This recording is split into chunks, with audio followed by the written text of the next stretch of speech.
Sa gabi ng Noche Buena sa bayan ng San Diego, dumating si Basilio. Nasaksihan niya ang prosesyon at ang kanyang pakikipagsapalaran sa mga gwardya sibil. Kami ay walang awa sa mga lumalabag sa batas. Huwag ninyong kalimutan ang inyong mga sedula. Di ko alam kung paano ko haharapin ang mga gwardya sibil. Nakalimutan ko ang aking sedula. Hinto! Asan ang iyong sedula? Naantala ang pagdating ni Basilio sa San Diego nang harangin ng gwardya sibil ang karwaheng sinasakyan niya. Nagkataong naiwan ng kotsero na si Sinong ang sedula nito. Natuklasan ito ng mga gwardya sibil kaya't hinila si Sinong at binugbog sa gitna ng kalsada. Napatingin na lamang at naawa ang mga dumaraan sa sinapit ni Sinong. Nais tulungan ni Basilio ang kawawang kotsero, ngunit binantaan siya ng mga gwardya sibil kaya't walang nagawa si Basilio kundi tumahimik. Nang mapatuloy sila sa paglalakbay, muling hinarang ang kotsero dahil walang ilaw ang parol ng karwahe. Bawal iyon sa batas. Nakiusap ang kotsero ngunit hindi siya pinagbigyan. Ikinulong siya sa bilangguan.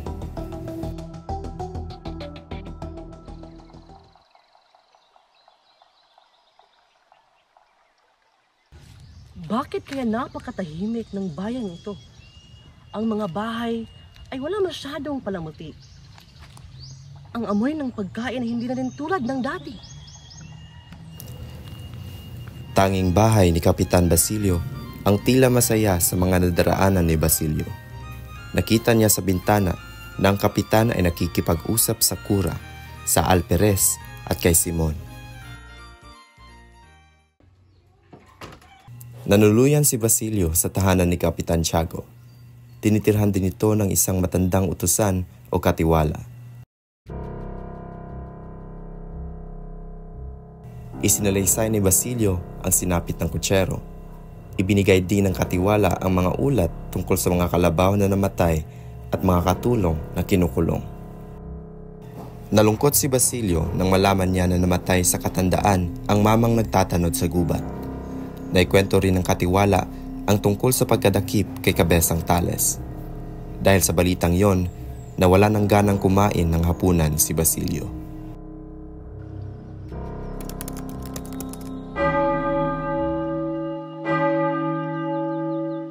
Ginising si Basilio ng ripeke ng kampana para sa Misa de Gallo. Hating gabi nang palihim tumungo si Basilio sa gubat na kinahihimlayan ng kanyang yumaong ina. Nasa paanan ito ng punong balete. Habang nasa puntod, naalala ni Basilio ang kanyang mga napagdaan ng hirap sa mga nagdaang panahon.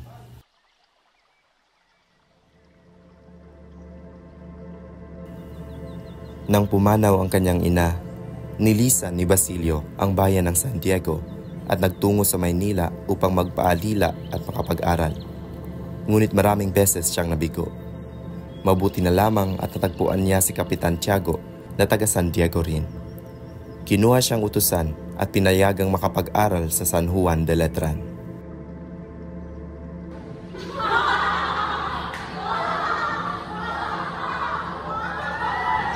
Tingnan siya!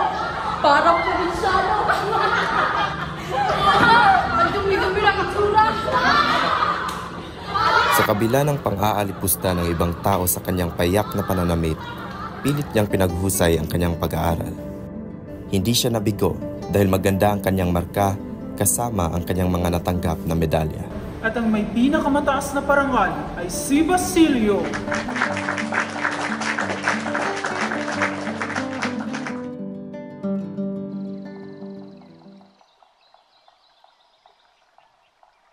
Mula nang pumasok si Maria Clara sa kumbento, ay kinamuhian na ni Kapitan Tiago ang mga pari.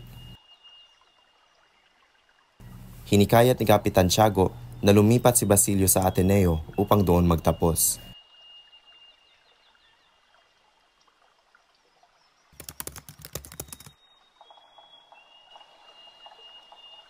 Paalis na si Basilio nang may narinig ng mga yabag ng mga paang papalapit. Natanaw niya ang isang lalaki sa kanyang kinaroroonan. Nagtago ito at nakitang nandoon si Simon na mang-aalahas. Pinanood ni Basilio si Simon habang naghuhukay. Hindi nagtagal, napagod si Simon at lumabas si Basilio sa pagkakakubli. Matutulungan ko ba kayo, Ginoo?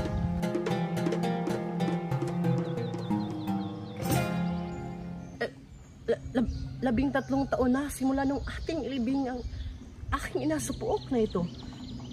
Lubos kong ikakaligaya kung ako'y makakabawi sa inyo, Senyor. Kilala ba natin ang isa't isa? Isang taong napakadakila, isang taong ipinalalagay ng lahat, maliban sa akin na namatay na. Basilio, nakababatid ka ng isang lihim na maaaring ikasawi ko. Hindi kita papatayin sa pag-asang hindi ko ito pagsisisihan. Isinalaysay ni Simon kay Basilio ang kanyang buhay sa nagdaang 13 taon. Inamin rin ito na siya nga si Ibarra.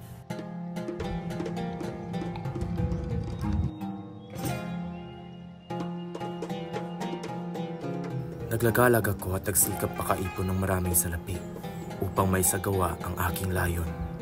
Nagbalik upang ibagsak ang masamang pamahalaan. Padaliin ang kanyang pagkasira kahit na dumanak ng maraming dugo. Bakas sa boses ni Simon ang galit at lungkot na daladala niya sa loob ng 13 taon. Isiniwalat din ni Basilio ang balak ng mga kasamahan na magtayo ng paaralan ng wikang Kastila at gawing lalawigan ng Espanya ang Pilipinas. Ibig raw ni Basilio na matulad ang Pilipinas sa mga bansang nasa Timog Amerika. Ngunit mariin na tumutol si Simon. Papatayin ng wikang Kastila ang wikang katutubo. Ito raw ay magbibigay daan sa Pilipinas sa pagiging bayang walang sariling pagkukuro at pati kapintasan ay hiram dahil sa pagpipilit manghiram ng wika. Ngunit, Ginoo, hindi ako isang politiko.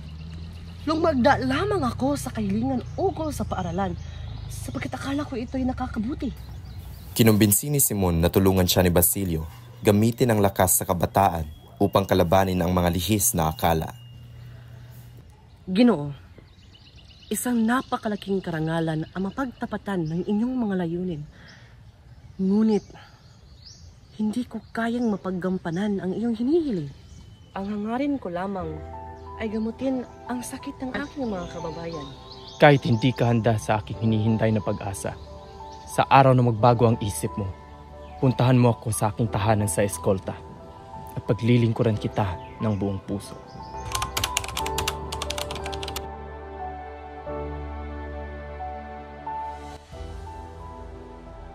Maagang gumising si Huli upang tuparin ang kasunduang siya'y manilbihan kay Hermana Penchang.